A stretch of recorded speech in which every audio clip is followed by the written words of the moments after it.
오늘은 요한복음 9장으로 넘어가서 1절부터 12절까지의 말씀 봉독하겠습니다. 요한복음 9장 1절을 제가 읽고요, 우리 12절까지 한 절씩 교독하도록 하겠습니다. 예수께서 길을 가실 때에 날 때부터 맹인된 사람을 보신지라. 제자들이 물어 이르되 라삐여, 이 사람이 맹인으로 난 것이 누구의 죄로 인함이니까? 자기니까 그의 부모이니까? 예수께서 대답하시되 이 사람이나 그 부모의 죄로 인한 것이 아니라 그에게서 하나님이 하시는 일을 나타내고자 하심이라. 내가 아직 낮음에 나를 보내신 이의 일을 우리가 하여야 하리라. 밤이 오리니 그때는 아무도 일할 수 없느니라. 내가 세상에 있는 동안에는 세상의 빛이로라. 이 말씀을 하시고 땅에 침을 뱉어 진흙을 껴 그의 눈에 바르시고 이르시되 실로암 못에 가서 씻으라 하시니, 실로암은 번역하면 보냄을 받았다는 뜻이라. 이에 가서 씻고 밝은 눈으로 왔더라. 이웃 사람들과 전에 그가 거리는 것을 보았던 사람들이 이르되 이는 앉아서 구걸하던 자가 아니냐. 어떤 사람은 그 사람이라 하며 어떤 사람은 아니라 그와 비슷하다 하거늘 자기 말은 내가 그라 하니. 그들이 묻되 그러면 내 눈이 어떻게 부졌느냐. 대답하되 예수라 하는 그 사람이 진흙을 이겨 내 눈에 바르고 나더러 실로암에 가서 씻으라 하기에 가서 씻었더니 보게 되었더라. 그들이 이르되 그가 어디 왔냐 이르되 알지 못하노라 하니라. 아멘. 네, 하나님의 말씀입니다. 오늘 저희가 읽은 이 말씀 보면 예수님과 이 제자들이 길을 가다가 날 때부터 맹인된 사람을 보게 되는 것으로 시작하게 됩니다. 1절에 이렇게 시작하죠. 예수께서 길을 가실 때에 날 때부터 맹인된 사람을 보신지라. 여러분, 이렇게 시작하지만 그 이야기의 결과는 우리가 잘 알고 있습니다. 예수님께서 땅에 침을 뱉어 진흙을 이겨서 그의 눈에 바르시고 그에게 실로암 못에 가서 눈을 씻으라 라고 하십니다. 그리고 이 사람은 말씀대로 가서 씻게 되었고요, 그리고 밝은 눈으로 돌아오게 되는 그런 이야기 내용입니다. 저는 여기서 우리가 한번 생각해보고 나누고 싶은 것은 이 맹인된 사람에 관한 대화예요. 예수님과 제자들의 대화. 구체적으로 예수님은 이 맹인된 이 사람을 어떻게 보시는지, 또 제자들은 어떤 관점으로 보고 있는지. 근데 지금 예수님의 이 관점과 제자들의 관점이 상반되고 또 다르다는 것을 우리가 보게 됩니다. 그리고 그 맹인된 사람의 그것을 보는 그 해석도 차이가 남을 우리가 보게 되는데, 저는 이것이 오늘 우리에게도 동일하게 적용이 된다고 생각합니다. 여러분, 날 때부터 보이지 않았던 그 사람, 우리가 그 삶이 어땠는지 자세히는 알 수 없지만 날 때부터 맹인이 되었으니까 그의 삶이 얼마나 어두웠겠습니까? 그렇죠? 사는 것이 아닐 정도로 굉장히 어려웠을 것입니다. 극단적인 그런 상황이니까 얼마나 힘들었겠습니까? 여러분, 우리도 똑같지는 않지만 어쩌면 비슷한 그런 상황 우리도 만날 수 있다는 거죠. 물론 눈이 우리가 보이지 않는 것은 아니지만 이런 날 때부터 보지 못했던 맹인된 이 사람, 인간의 아주 극단적인 한계 상황을 안고 살아가는 것 아니겠습니까? 그렇다면 종류는 다르지만 우리도 그런 한계의 상황 만날 수 있다는 거죠. 이건 내가 해보니까 도저히 안 된다, 이건 내 힘으로 도저히 넘을 수 없다고 생각되어지는 그런 일들, 그런 문제들, 그런 상황 우리가 직면할 때가 있다고 하는 것입니다. 그래서 그럴 때 우리는 그것을 어떤 관점으로 보아야 되는가, 이것을 나누고 싶은데요. 오늘 제자들은 그 상황을 어떻게 보고 있는지, 또 반대로 예수님은 그 상황을 어떻게 보고 계시는지, 저는 제자들의 관점이 아니라 우리 예수님의 관점과 해석을 따르고 배우고 본받고 적용할 수 있는 그런 우리의 삶이 될 수 있기를 바랍니다. 제자들은 특징을 보면 지금 과거에 집중하고 있다라고 볼 수가 있고요, 반대로 예수님은 과거가 아니라 미래에 집중하고 있음을 보게 됩니다. 그래서 2절에 보면 이 맹인을 본 제자들이 예수님께 이렇게 질문하죠. 이 사람이 맹인으로 난 것이 누구의 죄로 인함이니까? 자기니까 그의 부모이니까? 질문합니다. 여러분 잘 보십시오. 이 어떤 문제의 상황에서 제자들이 관심을 가지고 보는 시점이 여러분 과거입니까? 아니면 미래입니까? 과거죠. 제자들은 지금 한 사람의 고통 앞에서 자꾸 무엇을 주목하고 있나요? 과거예요. 과거에 이 사람이 어떤 죄가 있길래, 어떻게 살아왔길래, 아니면 그의 부모가 어떤 죄를 저질렀기에, 이 모든 이 초점의 이 관점이 바로 과거입니다. 시점이. 자, 그런데 예수님의 대답은 어떠냐면 3절에 이렇게 말씀하시죠. 이 사람이나 그 부모의 죄로 인한 것이 아니라 그에게서 하나님이 하시는 일을 나타내고자 하심이라. 자, 보십시오. 예수님의 관점은 과거가 아니라 미래라고 믿습니다. 하나님이 하시는 일을 나타내고자 함이라. 즉 하나님께서 이 사람에게 어떻게 역사하실지 여기 주목하고 있는 거죠. 자, 예수님은 여기 보면 이 소경의 고난을 뭐하고 연결하고 있냐면 하나님하고 연결하고 있습니다. 하나님께서 하실 일, 그리고 하나님께서 하실 일과 지금 접목하고 연결하고 있음을 보게 됩니다. 저는 여기에서 소중한 메시지를 우리가 발견할 수 있다고 생각합니다. 여러분, 과거와 현재 내가 만나고 있는, 또 내가 당하고 있는 그런 어려운 일들, 그런 문제가 있다면 그것을 우리도 누구와 연결할 수 있어야 되는가? 바로 하나님이라고 믿습니다. 저는 이것이 너무나 중요하다고 생각해요. 나면서부터 맹인이었던 이 사람, 하나님께서 그에게 역사하실 때, 그를 위해서 일하실 때 그의 미래가 어떻게 되었습니까? 열리게 된 거죠. 미래를 볼 수 있는 그런 인생이 되었다라는 사실입니다. 그러기 위해서 우리도 정말 살아온, 또 지금 앞이 캄캄하고 뭐 도저히 보이지 않는 그런 환경 가운데 있다고 할지라도 여러분, 우리의 미래, 우리의 삶이 열려질 수 있는 그 근거와 그 힘은 어디에서 나오는가라고 할 때, 여러분, 하나님을 만날 때, 하나님께서 하실 일이라고 믿을 때, 하나님과 이 연결이 되어질 때 그 삶이 그에게 소망이 있고 미래가 있고 아름다운 하나님의 축복이 펼쳐지게 되는 줄 믿습니다. 그러니까 우리의 관점은 자꾸 과거에 집중하는 것이 아니라 미래, 특별히 하나님께서 하실 그 일에 대해서 우리가 주목하고 또 묵상하고 생각할 필요가 있다라는 거죠. 요한복음 11장에도 보면 비슷한 이야기가 나옵니다. 나소라가 죽었을 때 그 누이 마르다가 예수님께 뭐라고 얘기합니까? 주께서 여기 계셨더라면 내 오라비가 죽지 아니하였겠나이다. 마찬가지죠. 누이 마르다는 어디에 주목하고 있나요?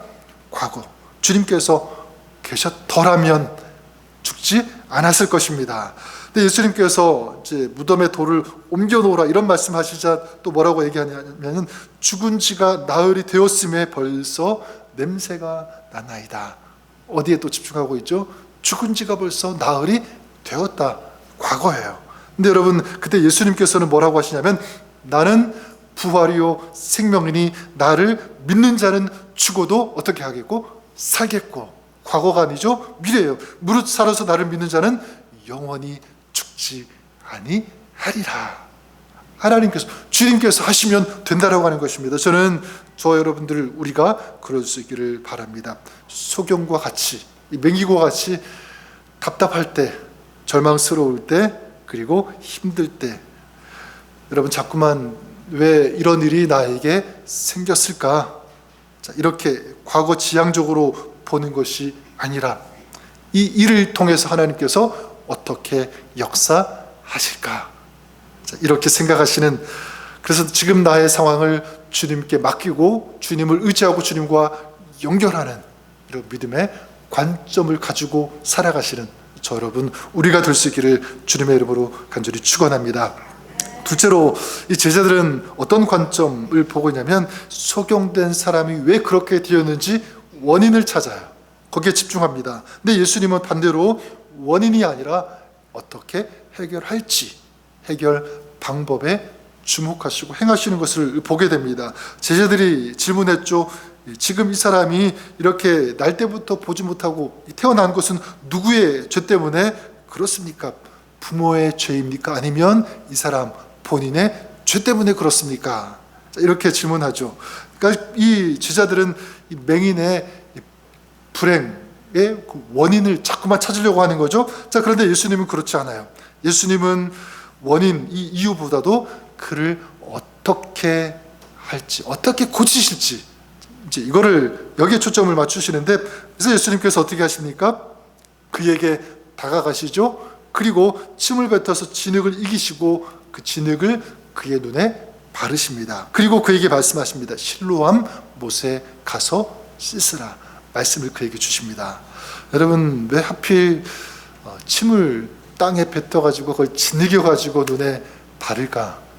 좀 더 이렇게 지저분하게 그렇게 생각할 수가 있는데, 왜 그런지 정확히는 알 수가 없습니다. 근데 한 가지 생각해 볼 수 있는 것은, 예수님이 침을 뱉고 진흙을 만들어서 맹인의 눈에 바르신 것, 뭐가 연상이 되냐면, 하나님께서 천지를 창조하실 때, 특별히 사람을 지으실 때 흙으로 만드셨잖아요. 그죠? 흙으로 지으신 것처럼 지금 이 사람에게 그 진 흙을, 그 얼굴을, 그 눈에 바르셨다는 것은 뭐냐면, 그 창세, 그러니까 세상을 창조하실 때 그 창조의 능력, 이 능력을 지금 이 사람에게 행하신 것이 아닐까, 이렇게 추측해 볼 수가 있습니다. 근데 이것도 추측이고요, 확실한 것은 아닙니다. 하지만 구체적으로 분명하게 우리가 알 수 있는 것은 무엇이냐면, 예수님께서 이 사람에게 행하셨다는 것, 이 사람이 나올 수 있도록, 눈이 열려질 수 있도록, 볼 수 있도록 예수님이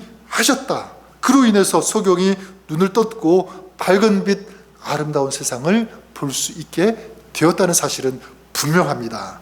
저는 예수님의 접근 방법을 우리가 갖기를 원하는데요, 여러분, 어떤 문제, 원인, 어떤 일이 있을 때 그 현상에만 집중하면 결코 답을 찾을 수가 없다는 것입니다. 물론 우리가 어떤 일이 있을 때 진단은 해야죠. 분석도 필요합니다. 근데 거기서 끝나서는 안 된다. 더 중요한 것은 무엇이냐면 답을 찾는 것이고, 그 답이 있는 곳으로 가야 한다. 이것이 더 중요하다고 생각합니다.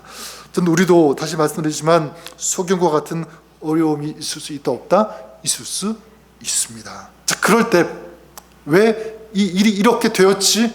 자꾸 원인, 그것을 분석하고 찾는 것보다 답이 되어주시는 주님께로 우리가 나아갈 수 있기를 바랍니다. 이것이 더 중요하다. 주님을 붙잡고 의지하는 것. 그래서 여러분, 문제는요, 그냥 문제로 있을 때 문제이지만, 그 문제가 주님 안에 들어오면, 아까도 말씀드렸지만, 그 문제가 주님과 연결이 되어지는 그 순간은 그 문제는 더 이상 문제가 되지 않는다. 왜냐하면 주님께 맡겨졌으니까, 주님께 드려졌으니까, 그 문제는 이제 누가 하실 일이 되는 거죠? 주님께서 하실 일이니까 그 문제는 더 이상 우리에게 문제가 되지 않는다. 이게 지금 예수님께서 우리에게 보여주시는 메시지입니다. 즉, 그런 맥락에서 우리가 한 가지 적용할 수 있기를 바라는데요, 저는 우리가 주님을 믿되 그냥 단순하게 그냥 대충 믿는 것이 아니라 역동적으로 믿었으면 좋겠습니다. 왜냐하면 예수님께서 우리에게 역동적으로 찾아오시고 역동적으로 역사하시니까. 그래서 1절 다시 보시면, 예수께서 길 가실 때에 날 때부터 소경된 사람을 보신지라. 그 한 사람 된 그 소경을 주목하시고 보시고 만나신 분 누구십니까? 먼저 행하신 분, 주님이 그렇게 하셨어요. 소경이 주님을 보고 찾은 것이 아니라 주님이 보시고 찾아오셨다라는 사실.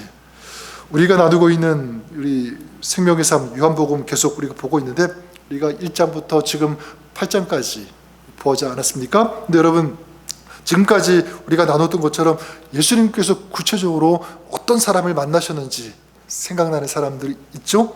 사마리아 여인 만나셨고, 38년 된 병자를 만나셨고 그를 고쳐주셨습니다. 그리고 오늘 맹인을 만나셨고, 또 앞으로 죽은 나사로를 찾아가시는 이 모습. 근데 여러분, 이 사람들의 공통점이 있는데 다 무엇이냐면 바로 어둠이에요. 어둠의 삶, 그리고 절망.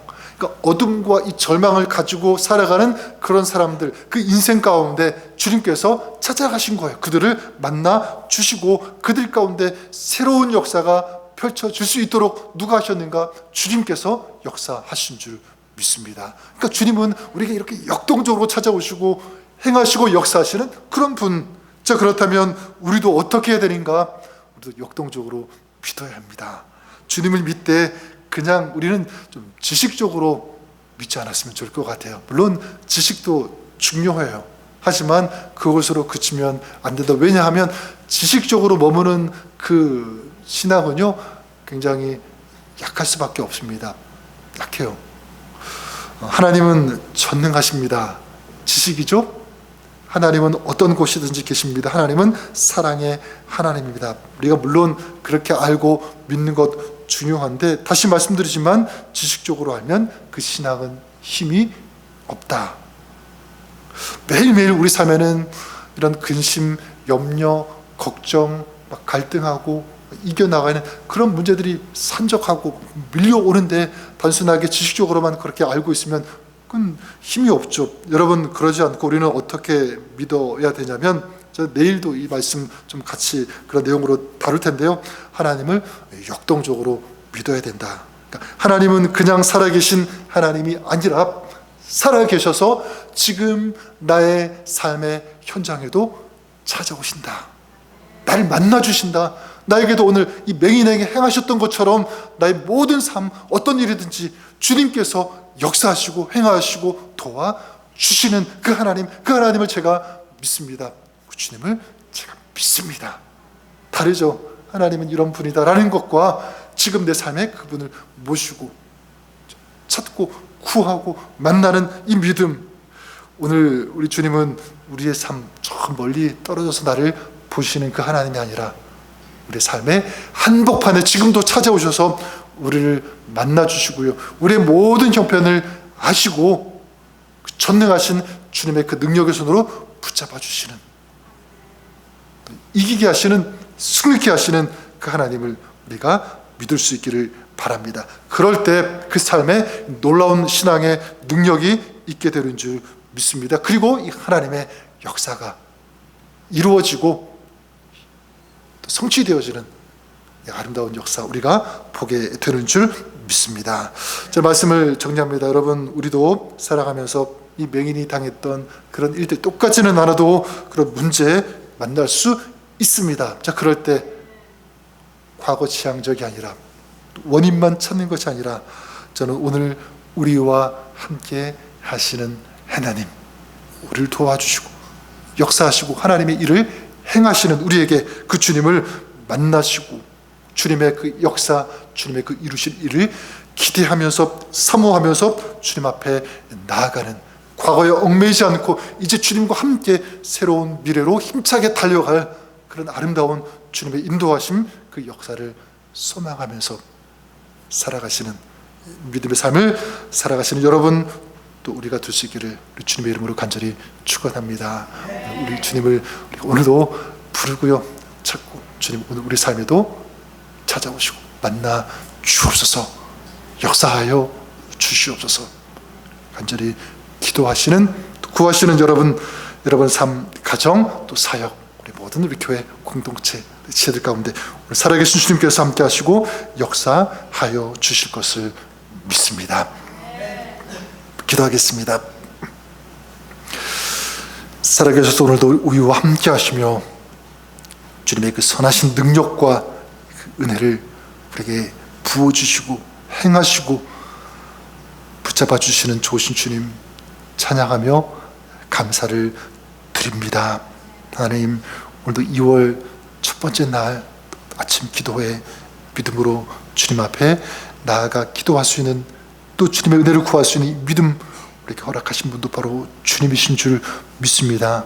우리 믿음 주님께서 끝까지 붙잡아 주시옵소서. 더 강하게 하시고 더 아름답게 하시고 강건하여 굳센 믿음으로 오늘도 주님과 동행하는 저희들의 삶 모든 발걸음 위에 오늘도 주님께서 아름다운 하늘의 은혜를 허락하여 주시옵소서.